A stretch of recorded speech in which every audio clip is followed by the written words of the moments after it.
All right, so hey everybody, how you guys doing? Hopefully everyone can hear me now, and you'll be able to add questions to the chat. If any questions come up, feel free to add questions to the chat, but don't unmute yourself because there'll be a portion for question and answer at the very end. But what I want to do today is just talk to you guys a little bit about building wealth through real estate. And basically, we're just going to be talking about ways that you can build wealth over these next 4 years. Today is quite an interesting topic. I did this one right after November, and I'm kind of doing it again to kind of give people ideas of ways that they can make money in this environment. Okay, so a little bit about me. I'm Professor Tiana. I'm a real estate investor, I'm an agent, I'm an educator, and basically what I want to do is help other people learn about the ins and outs of real estate investing and how you can use real estate to build wealth. So I've actually been buying real estate since 2015, and I've done everything from short-term rentals to furnished mid-term rentals, long-term rentals. I've done Section 8 rentals. I've done the BRRRR strategy a lot, which we're going to talk about, which is just a strategy that's used to grow your real estate portfolio. And I've also done rehabs, student rentals, and room rentals. And what I did after learning everything, I realized that a lot of people just didn't have a lot of the basic knowledge about real estate investing. Like I would go to people and I would say, like, you don't know these things? Wait, hold on, wait, but you're investing or you own real estate or you want to grow and do generational wealth. So what I wanted to do was to create a series of workshops where people can learn about real estate investing. My main goal is to help make sure I leave a legacy for my family, for my future, and to make sure that people are able to use this knowledge in order to leave a legacy for their family. Legacy is not just about it's not just about like the actual money that you leave, but it's also the knowledge, the skills, and the tools that you leave as well. All right. So I host a number of different workshops throughout the year. And in these workshops, basically, my goal is to make sure that people are aware of the ins and outs of real estate investing. So that real estate investing can be everything from understanding how do you analyze a property. So, for instance, if you're analyzing a property, you need to know if it's going to make money, right? Because we don't want to buy anything that's not going to make us money. I want to talk a little bit about looking at how do you get financing for your property, because what a lot of people will say is that, oh, wait, I want to buy this property. I've been researching properties, but I don't know how to get money to buy it. Like, I don't want to have to save up $300,000 to buy it. Um, we talk a lot about goal setting, estimating your rehab costs, and just a number of things. So I have actually a QR code if you want to see some of the previous videos. Also, what you can do is go to the link in my bio, because what I'll have is a link to all the different previous workshops. If you email me, I will, or DM me your email, I will send you the link to our live workshops when we have them, just to make sure everyone has this information readily available to them. So my specialty is for real estate investors. I want to build generational wealth. That's the reason why I got into it. So I do lots of free content, free workshops and classes on YouTube, TikTok, Instagram, and then I have a landing page where I have basically all the information for my real estate courses there in one place. So it's really like your one-stop shop for learning about real estate. So today we're actually going to talk about politics and real estate investing, because I've been going down the political rabbit hole when it comes to understanding these politics and everything that's changing. And I want to just take a look at it from the lens of, if you're going to be an investor, like, what does that look like for you? So US politics have a direct impact on real estate investing. They impact tax laws, interest rates, and housing regulations. So, for example, the Federal Reserve sets interest rates, right? So, because they set interest rates, that impacts mortgage rates, right? Higher mortgage rates means more expensive loans, which means you can afford less of a house. So if a mortgage interest rate is 3%, I may be able to afford a $500,000 house. But on that same house, if the interest rate is 7%, then maybe I can only afford a $350,000 house. All right. When interest rates are lower, that means that the loans are less expensive, right? So that means I can afford more. That's great, but more demand for these properties is what happens. So when interest rates are lower, everyone's like, okay, let's buy this, buy this, buy. That means you have more competition. competition. And if you have more competition, then that house that was selling for $500,000, now it's like, well, I can afford 515. So someone offers 515, and then the housing cost goes up, right? So the owner sees like, oh well, they sold their house for 515. I thought this house was only worth 500, and then they see the prices go up. Like, okay, well, I'm going to list mine for sale for 520. So you start to see that. So how we look at politics really impacts everything.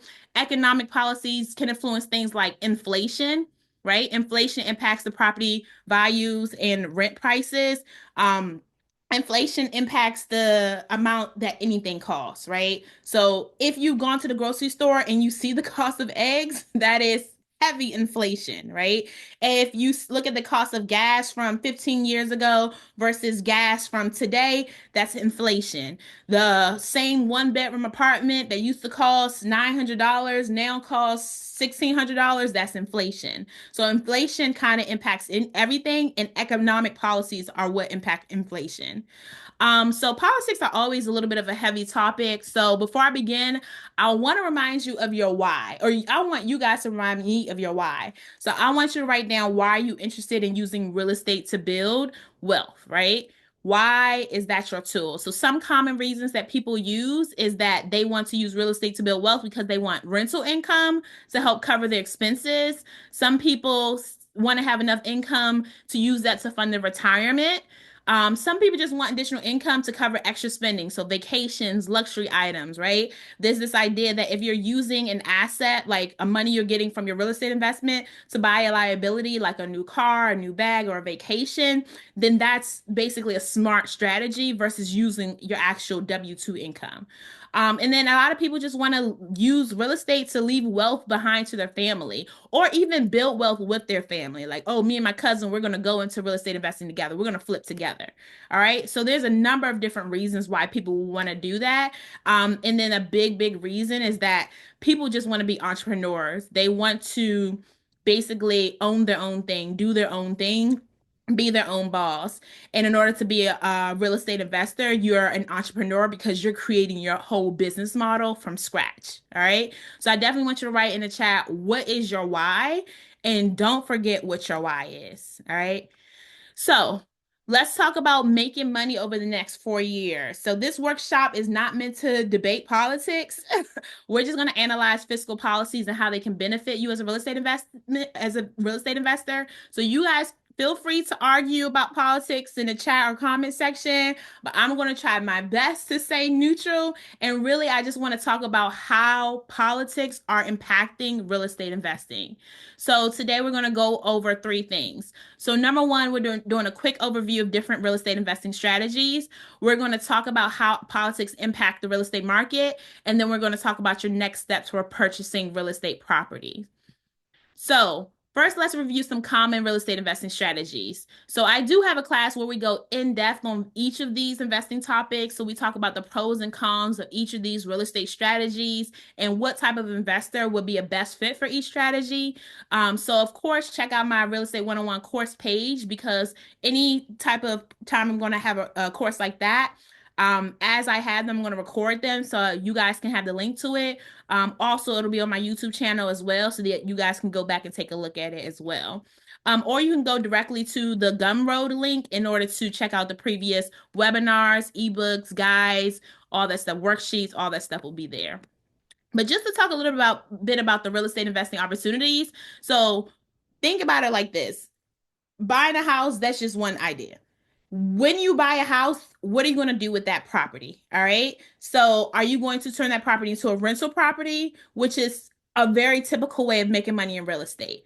And then if it's going to be a rental property, what type of rental property would it be? So that's how we have all these different ideas. Is it going to be a short-term rental? Short-term rental is maybe like Airbnb, when I'm renting out for a couple of nights or maybe a week. Is it going to be a midterm rental? So midterm rental are typically furnished rentals, right? I have a property, I'm going to put a bed in there, put a couch in there, and I'm going to rent it out to people like working professionals who are traveling but don't want to stay in a hotel. A lot of times people have pets, so they may want to stay in an Airbnb type property versus stay in a hotel.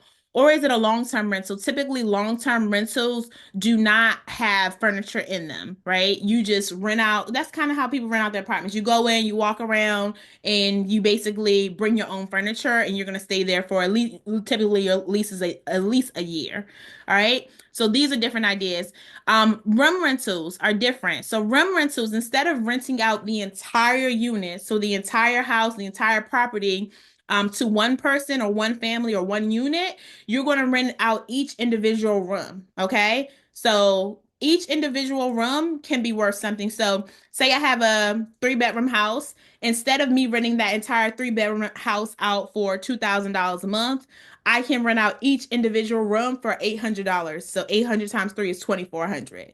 So a lot of times, especially in expensive markets, people will find that renting out individual rooms is more lucrative than renting out the entire property. Now, there are things to consider when it comes to room rentals, and I actually have, I think, a worksheet that walks you through what some things to consider. But there are things to consider when it comes to room rentals, like how are you covering the utilities, managing roommate conflict, and all those things. I see someone said that they're interested in doing some flipping. So that brings me to the idea of, are you interested in rehab properties or turnkey properties? So when we say rehab, we're talking about properties that need work, right? So I'm buying a property, that property needs a little bit of work, and I'm willing to put forth the work in order to make that property nice. All right. Turnkey properties are already moving ready. They're ready to go, right? They don't need any work. New construction is turnkey. Someone already did the work, or someone who just renovated a property is turnkey. Or sometimes you'll find a house that you can move in, like it's turnkey. You can move in immediately, but maybe you'll do some work over time, right? Like, oh, this is nice, but in the future, I'm gonna do this, right? So turnkey, ready to go. You can the day you close on a property, you can list it for rent.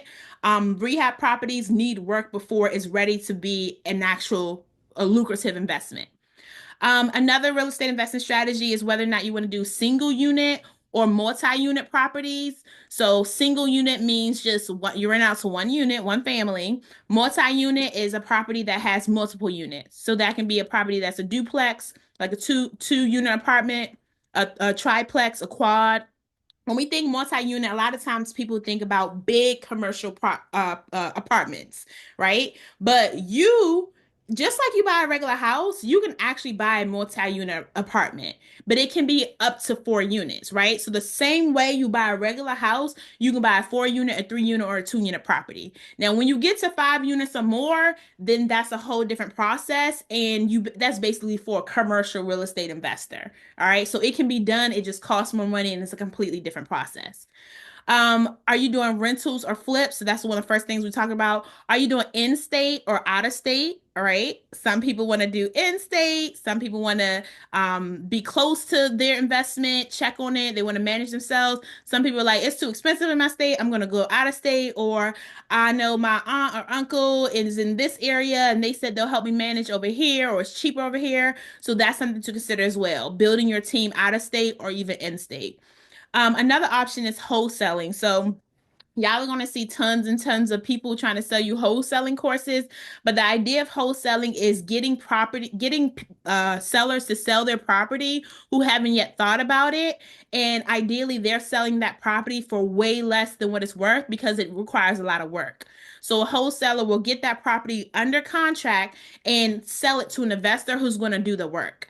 That's a wholesaler. They're really just selling the contract. That's illegal in some states. In other states, it's legal if you have like a real estate license, or other states, it's just legal, period. Wholesaling is very similar to wholesaling. Wholesaling is actually when you're buying the property yourself. So you're doing the same marketing strategy to get these sellers to sell their properties off market, meaning you're not seeing these properties online on Zillow or anything like that. You're using the same strategies to get them to sell it, and you actually buy the property, but you turn around and sell it for more, right? Without doing any work to the property. You can actually talk to your title company and say, hey, we're going to do 2 closings on this day.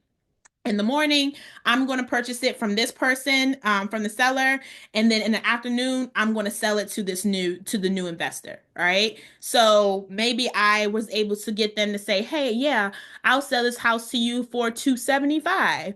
And I'm like, 275. This house is worth at least 300. Okay, all right. I'll have them sell it to me for 275.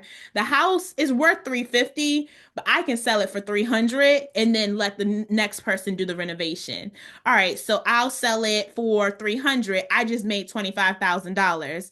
The next investor, the end investor, they're taking this $300,000 property and they're happy. What? This property's worth 350. All I gotta do is do some painting, change out the cabinets, put down new carpet or new flooring, and then it'll be worth 350 and I'm willing to do the work. So everyone's making money in this idea. Okay, so it really comes down to your strategy. So these are just our most common investing strategies. Like I said, I can go for days into these strategies, but I really want to talk a little bit about what's happening in the political scene to figure out how can you determine what a good strategy for you would be. So the biggest two that we think of is buying a property with intent of selling. So someone already said flipping. And then buy and hold. So buying a property with the intent of holding on to it for the long run. So when you're holding on to a property for the long run, what makes it an investment property is when you're making money off of it. So typically that would mean turning that property into a rental property. Okay. So that's a buy and hold. But I guess you could buy and hold a property and never rent it out and just don't make money off of it and then just pay it off. That's an option. That's just not a great investing option. All right. So I want to focus a little bit on buy and hold strategies, right? Because flipping, I have a whole workshop on how do you estimate rehab costs. And at the end of the day, flipping is a lot of work because you need to have good contractors. And in addition to having good contractors, you need to be able to properly determine how much a rehab will cost before you can move forward with it. So you can estimate the correct number so you don't lose money when you go to sell it. All right, because you don't want to pay too much for your flip. So I'm going to talk a little bit about buy and hold strategies because this is a really easy strategy for people who just want to start off with buying their own house. And then once they buy their own house, then they will actually, they can turn their house into a rental, like live in it for a year, and then turn their house into a rental property and then buy a new house. And then live in that one for a year, turn that new property into a rental property, buy a new one. It's just a really easy way for the average person to start investing in real estate. So, two reasons why people buy and hold.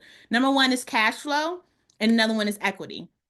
So cash flow is really simple. I talked about this in my last workshop. Cash flow is income minus expenses. So what do you have to pay every single month for this property? Those are your expenses. So that's your mortgage payment, which is your principal, your interest, your taxes, and insurance. Also any operating expenses. So if you have to pay to replace toilets, you want to save, normally say 10% of the rental income, you want to save and put aside for any type of maintenance requests that come up. The fridge filter went out. This happened, the door got broken in, right? Like some of these costs, of course, you may be able to bill back to tenants, especially if they damaged it. But oftentimes, as a landlord, that's just something you'll be taking care of. And then also, you'll want to save another 10% of your rental income just to go to capital expenditures, right? I don't need a new roof on this property right now, but in the future I will. So I'm going to save money towards capital expenditures so that in 5 years I can do a new water heater. In 10 years I can do a new roof. I always want to be saving money. Another expense can be management. Like I don't want to manage these properties myself. I do not want to interface with tenants or deal with maintenance requests, so I'm going to hire someone to do it. So those are all of the expenses. Your income for that is your rental income. So rental income minus expenses equals cash flow. So if I'm making $300 a month in cash flow, so say I'm renting a property out for $2,000. Actually, put in the chat where y'all are from because I don't know where area. I'm talking about DC numbers most of the time, well, really Maryland. But I want to know where y'all are from so I can figure out what the rents in that area are. But say I'm renting out, okay, Ohio. Ohio has some affordable properties. So say I'm renting out a house for $2,000, but all of my expenses come up to $1,500 a month. That means I'm making $500 in cash flow.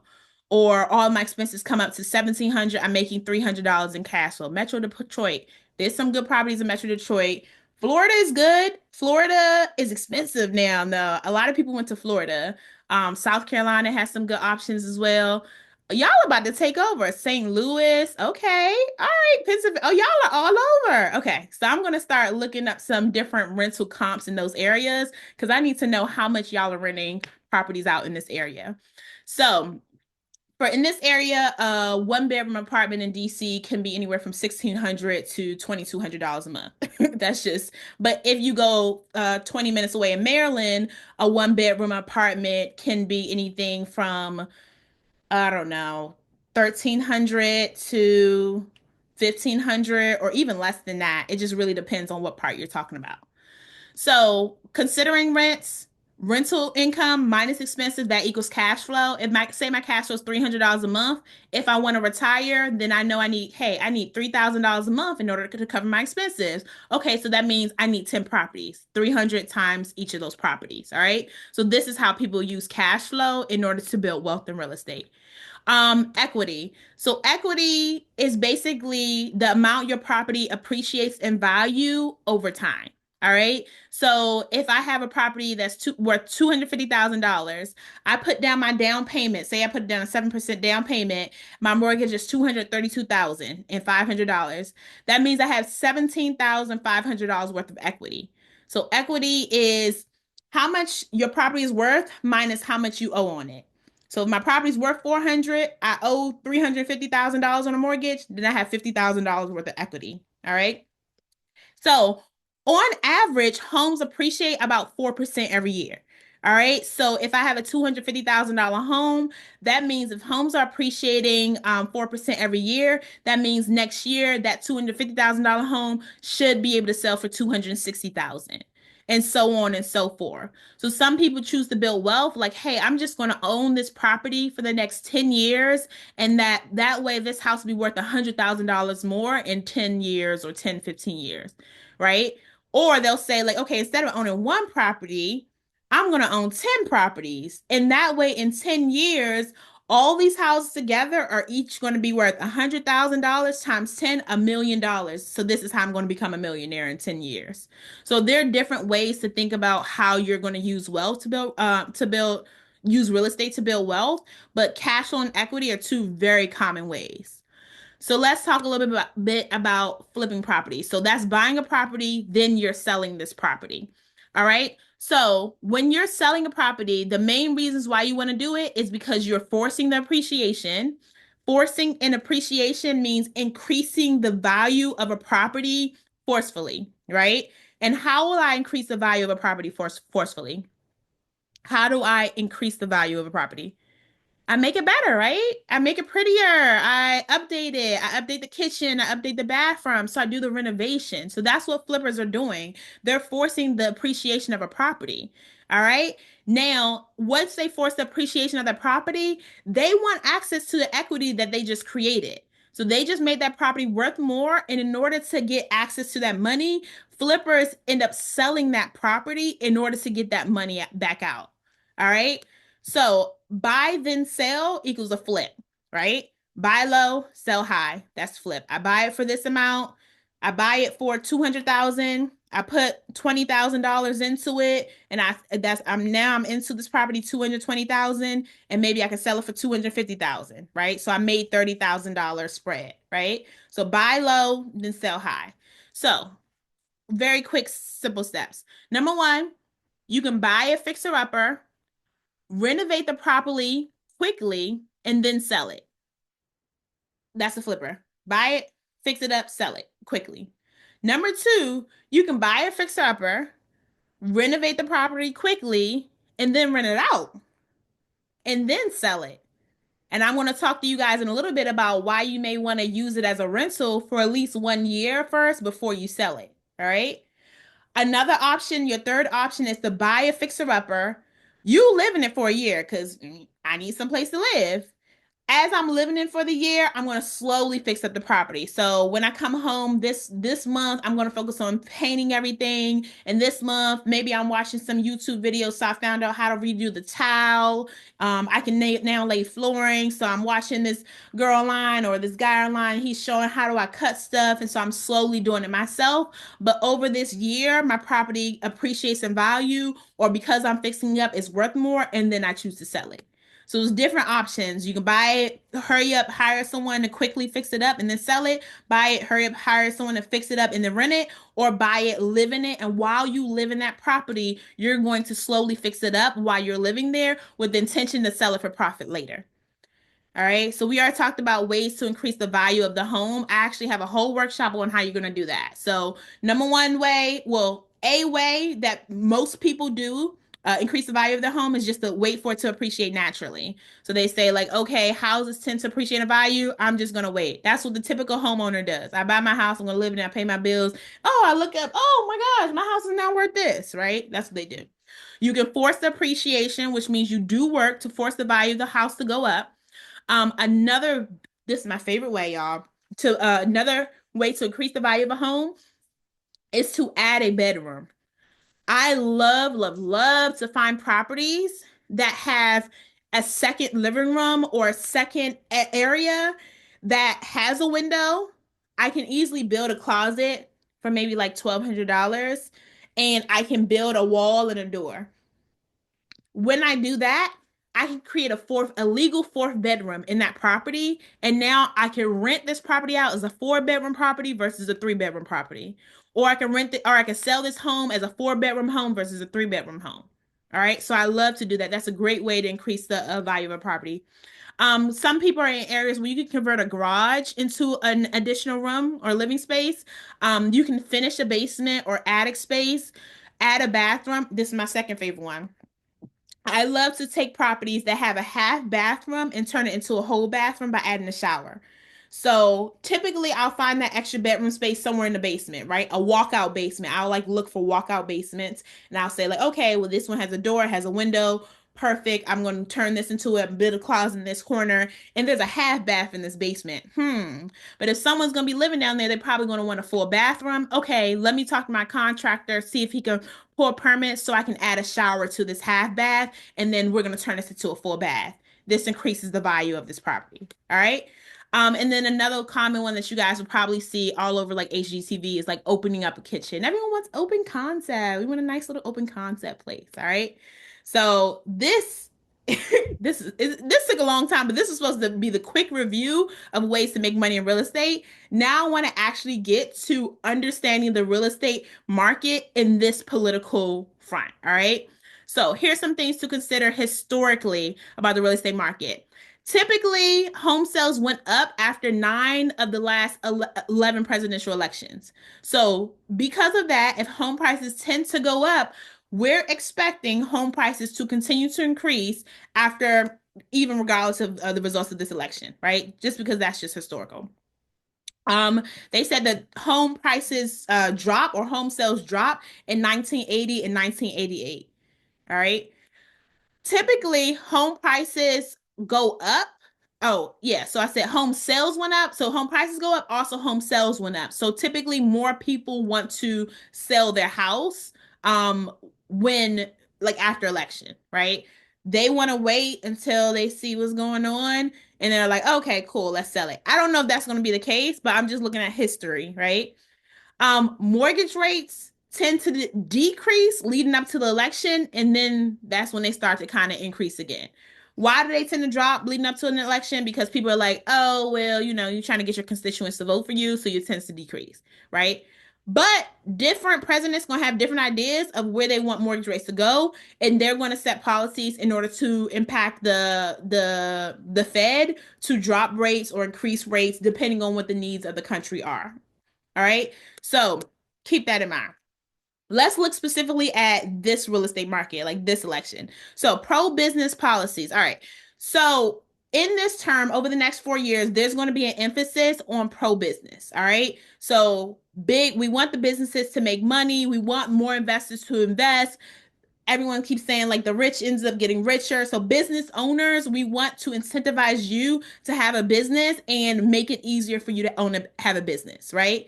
That's great news for a real estate investor because my real estate investing is a business. All right. So if you want to create more policies that make owning a business easier for me, then that's great news for a real estate investor. This administration also wants to preserve the 1031 exchange. All right. The 1031 exchange basically says that when you go to sell a property, instead of paying capital gains taxes on the sale of that property, you can buy a new property that's similar to that property and not have to pay taxes on that sale right away. All right. So it's just an investment strategy that people use. So for instance, I have a small house and it's a small rental property. I want to sell this property because now it's worth more and buy a bigger one. I can use the proceeds to buy that bigger one and I don't have to pay taxes on the first one when I sold it. Preservation and 1031 exchange. There's going to be a push to keep interest rates low. I don't know how this is going to happen. And then there's also going to be different taxes incentives. All right. So here's some things I want you to consider. Over 200 members of Congress own real estate investment properties. So what does that tell you? If Congress owns real estate investing properties, do you think it's in their interest to pass policies that are good for real estate investors? 200 members, over 200 members of Congress own real estate investment properties. That means that it is in their best interest to pass policies that are favorable for real estate investors. All right. There are currently no changes planned for capital gains taxes, and I'm actually going to break down the different type of capital gains taxes in a little bit. And then there's no plans for taxing unrealized gains, so I'm not going to even cover that. The preservation of the 1031 exchange is really important. I just talked about that. And there's going to be an aim to boost housing, right? An aim to increase the affordability of housing. But also with policy talks, things we have to consider is that there's going to be a crackdown on immigration policies, right? If we're cracking down on immigration, which includes mass deportation, the majority of the construction workforce are foreign-born workers. I don't know whether they're legal or legal, but the majority are foreign-born workers. So if there aren't people to build these houses, that means that you're going to have to find people. In order to find those people, you have to pay them more. And as a result of them paying them more, the cost to build that house increases, which means the cost of a house will increase. If the building cost of a house increase, they had to sell the house for more in order to recoup costs. Okay, so that's something to consider. There's going to be a goal to increase development and reduce unnecessary permitting and building regulations that target housing developers. That okay, I did a full gut renovation and dealing with the permanent office sucked. Like it sucked. Like out of nowhere, they're like, well, "No, you need a permit for this. You need," but I just got one for this. Just so much red tape. And what the administration wants to do is reduce that amount of permitting. Now, on one hand, that means that people can do like not so great construction work. On another hand, that means that if it's easier for me to go ahead and do this work, I'm probably going to do construction a little bit quicker because it's not going to take me 6 months, 3 months, two weeks to get a permit. I can just go ahead and start it as soon as I have the workers in place. All right. Um, there was talks about making federal lands available for housing development. So that means all the forestry, cutting that down and making it available so that we can create more housing for people. And then, of course, there's this big push to lower the mortgage rates. And we talked about at the very beginning of this how lowering mortgage rates can increase the affordability of a house. But it can also increase the price of the house because I'm just telling y'all this right now. If it's a lower mortgage, like the percentage of the mortgage is low, I'm going to get the most expensive house I can get, right? I'm going to try to go big because I'm still paying the same amount per month. So I'm going to get the more expensive house and I'm willing to bid a little bit more. If it's a high rate, I'm like, oh, I don't need that big of a house. It's, something cute. So that's just how it's impacted. So let me talk a little bit about tax gains, right? And how taxes work. Now, first of all, let me say this. I'm a real estate investor. I'm not a tax advisor. I've been investing for the past 10 years and I know about how I use tax planning strategies in order to help promote my real estate investing business. But I'm not a tax advisor. And therefore, if you need advice, you need to consult a licensed CPA. So this is my disclaimer. This is for informational purposes only. I'm a licensed agent, so I can help you buy a home. I can help you sell a home in my area. And I'm a real estate coach. So I can teach you about real estate investing. But when it comes down to actual taxes, don't be like, oh, well, Tiana said this. No, Tiana's not a tax advisor. These are just the strategies that I use when I'm investing. So 2025, take a look at the federal tax bracket and figure out where you are in this tax bracket. All right. So if you're a single person making around $70,000 a year, then your tax bracket is 22%. Right. That's because that bracket is 48,000 to 103,000. If you're married, the tax bracket goes up a little bit. So consider where you would be in this tax bracket because this is how you get taxed on your actual income right now. This is how the government taxes you, right? Based upon your income. So, short-term capital gains is profits made after holding an asset for less than 1 year. So if I buy a property and I sell it and I have not owned that property for at least 1 year, that is what you call short-term capital gains tax, and I am taxed at the regular federal tax bracket that you're currently taxed in. All right. Long-term capital gains are profits made after I hold an asset for longer than 1 year. So for that same property, if I buy that same property and I rent it out for a year or live in it for a year and I sell it on a year and a day, I'm no longer taxed at the short-term capital gains tax rate, which is your regular normal tax rate. That normal tax rate ranges from 10% to 37%, depending on how much you make. Instead, I'm only taxed at 0%, 15%, or 20%. So already, if I hold the property for a year and a day, say I was making $70,000, my tax bracket is 22%. I'm already saving money because the max that it'll do is 20%. That's for long-term capital gains. So let's talk a little bit about short-term real quick. I'm gonna break it down and then I'm gonna go into long-term. So short-term real estate investing, say I do a short-term flip. What is a short-term flip? Is when you buy a property and your intention for that property is to go ahead and fix it up and sell it immediately. Um, so you convince the owner to sell it for you off market or for less than it's worth. You market it well and you sell it, right? That's the wholesaler. Or you fix it up and you sell it. That's a flipper, right? That's my short-term real estate investing strategy. So wholesaling or wholesaling or flipping. These are my tax brackets. Anywhere from 10% to 37%. It really just depends on my income. So if I made $70,000 a year and I made an extra $50,000 from that sale of that property, from that flip, now my tax bracket goes up to 24%, because now I'm at the 120 mark and that's 24%. All right. And that's because I sold that property in less than 1 year. Long-term flip strategy, right? We had the buy and hold, like I want to just turn this into a rental property for a long time. But a long-term flip means I'm going to hold this property for at least a year and a day. So option A, I buy a property and I wait at least a year for it to naturally appreciate and grow in value, right? I can live in that property while it does that. Or option B, I buy a property for less than what it's worth, fix it up, rent it out over a year. Of course, when the renters move out, you're gonna have to make some additional repairs, and then sell it for profit. Those are long-term strategies. My capital gains taxes for a long-term property, which is a year and a day, basically, is only 15%, even if I still make the same $70,000 or I make $120,000. It's no longer at 22% or the 24%. I'm at 15%. So I'm saving money because I held that property for a year and a day. All right. So let's take this example. I'm a single person earning $70,000 a year from a W-2 job, um, plus 30, and I'm sorry, I'm using 70,000 because I think that's around the average in this DC area. Um, or I think that's the average cost of living in this area.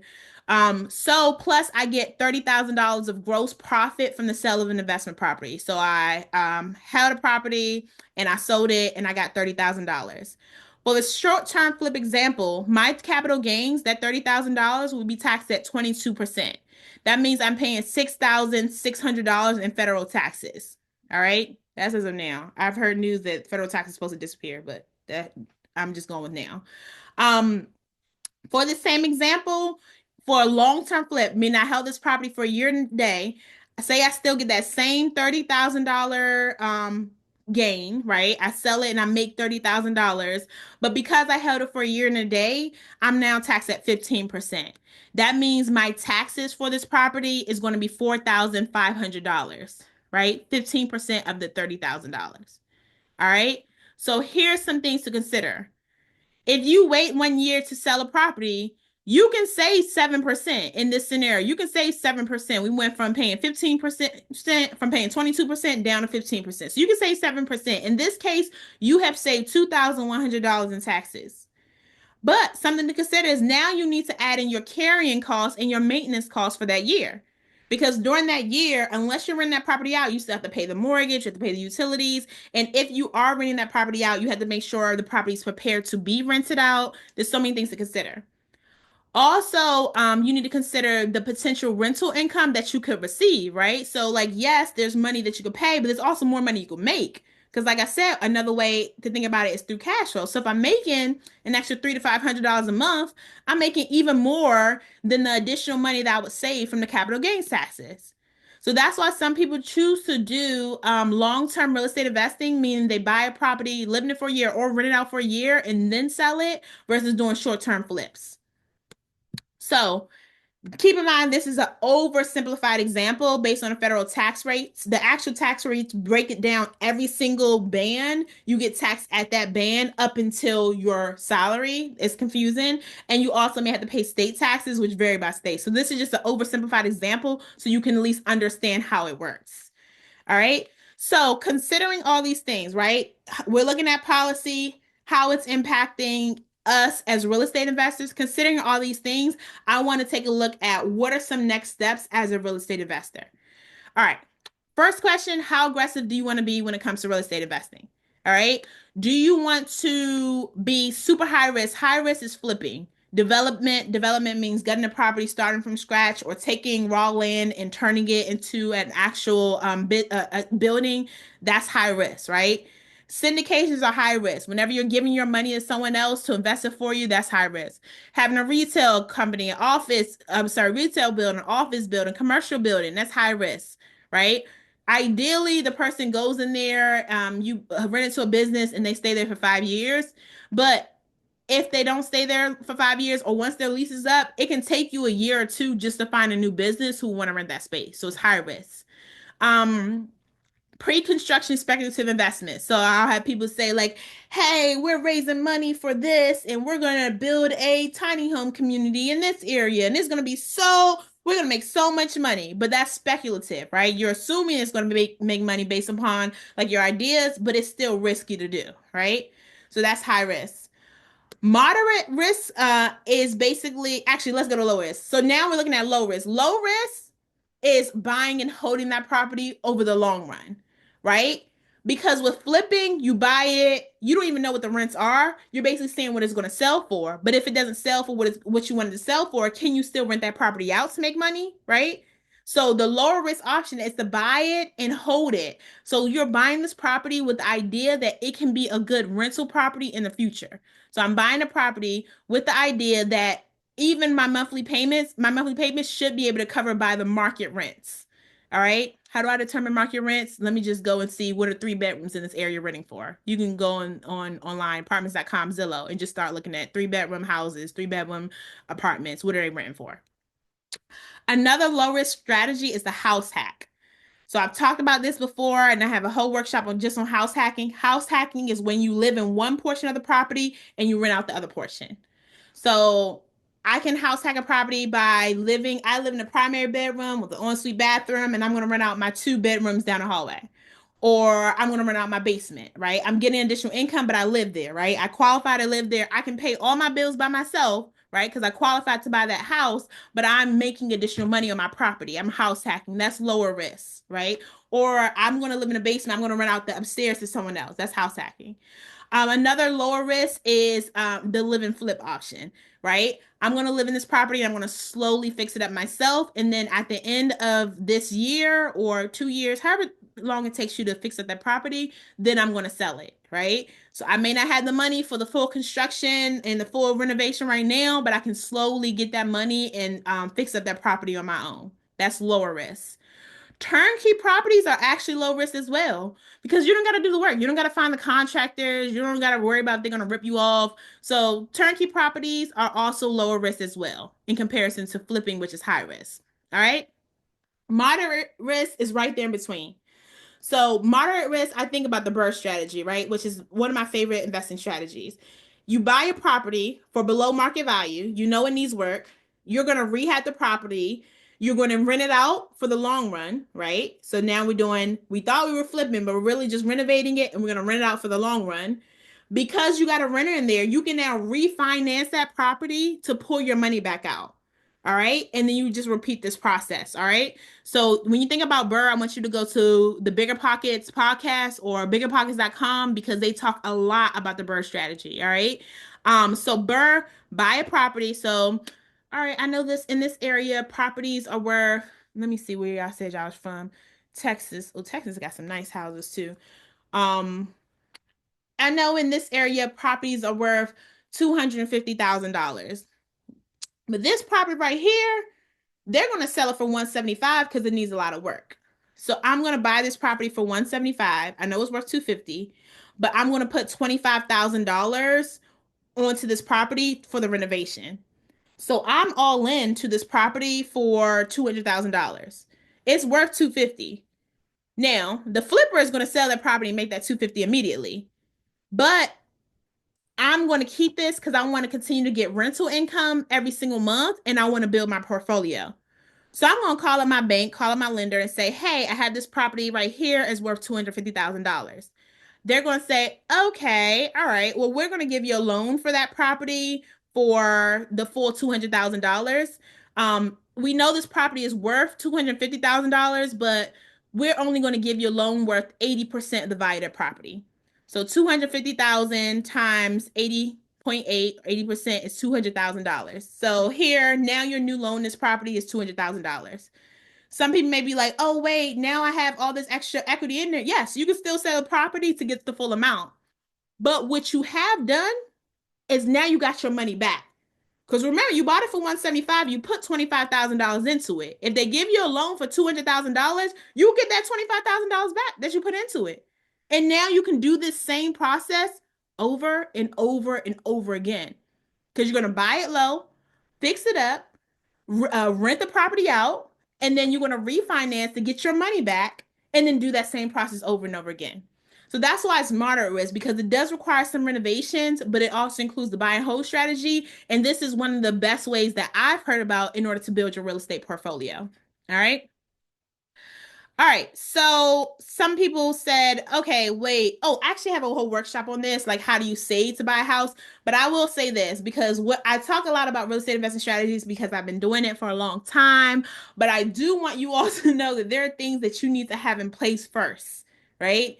Don't I'm not your get rich quick guru, right? This is free education for a reason. I want you guys to understand a lot that's going on.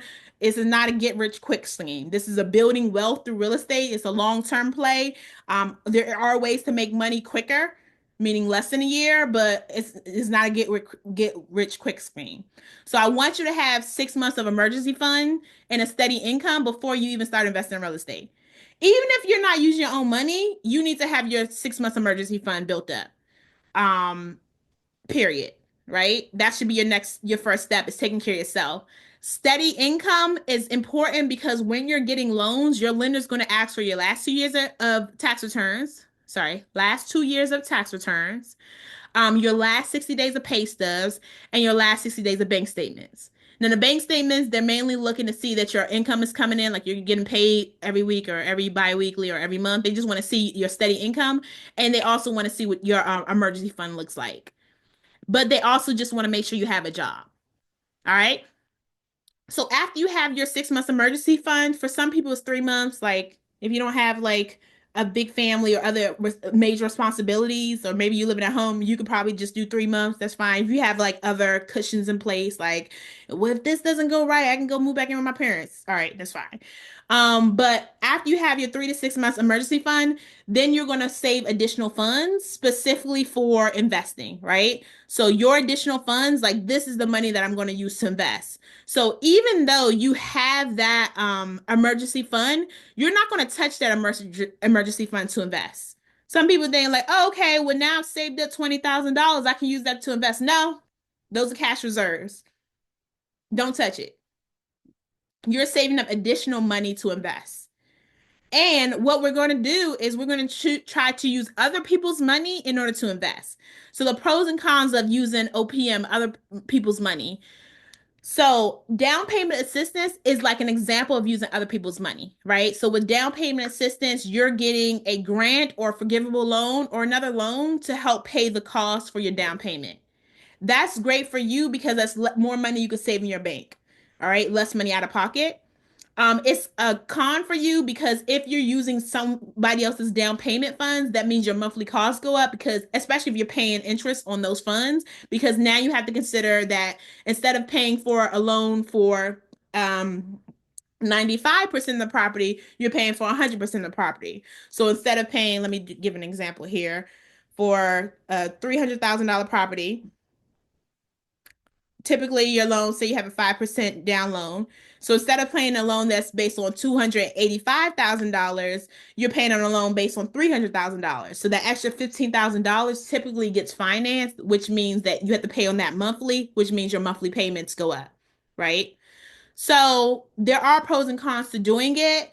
Most people don't save $300,000 cash to buy a house. They use other people's money, right? It allows you to buy more property because with that same amount of money, you can buy more property. I give this example in one of my TikTok videos. If you have $100,000, would you rather buy one house that's worth $100,000? Ohio, I'm talking to you, because I'm trying to figure out where they got $100,000 houses. Baltimore, Maryland, there's some properties. Would you rather pay cash for one house that's $100,000 or use that same $100,000 and do 20% down payments on five different houses, right? One house is great, paid off, don't have a lot to worry about. One roof, one hot water heater, one furnace. That's great. Or five houses, five roofs. Now, five headaches, five roofs, five furnaces, five all of this. But I'm also getting five times the rent amount. And I'm getting five times cash flow. And I'm getting five times appreciation, right? So if my property is appreciating 10% every year, I'm getting five times that appreciation and building wealth more quickly. That's the pro of using other people's money is that you can build that more quickly.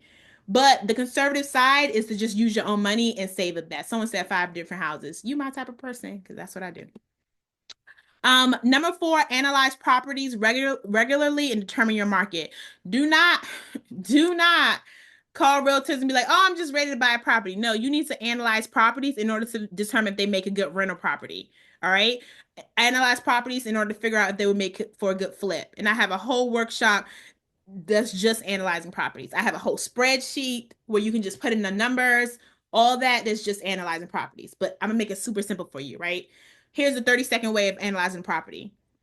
What is this property gonna cost me every single month? And how much are rents in this area? If rents are higher than what it costs me every single month, then it's a good investment. What is this property going to cost me to buy it and to renovate it? And how much are similar homes in the area selling for? If similar homes in the area are selling for more than it costs me to purchase that home and renovate that home, then it's a good property. All right. That's the very simple, basic, watered down definition of it. And then, of course, you're going to make sure you continue to educate yourself. And some people will choose to work with a mentor. I had a mentor. My mentor has at that time he had like 30 some years of experience. Now he got like 40 years of real estate experience. So I really like the idea of working with a mentor. Mentors are expensive. They are, but they can also save you a lot of money in the long run because one major real estate issue can cost you thousands of dollars and you don't want to be like, oh dang, my mentor would have told me something different. All right. So some people choose to work with a mentor. I would say if you don't have the money to work with a mentor, educate yourself, read books, listen to podcasts, watch my YouTube videos because what I'm doing is I'm taking my 10 years of experience, I'm tapping into my mentor when I have questions that I can't remember the answer to, or I may not have encountered this situation. I'm tapping into his experience, and I'm reading books, I'm doing workshops, I'm learning, I'm reading, I'm listening to podcasts, and I'm taking all that information and I'm turning it into content that helps the regular person be able to understand it.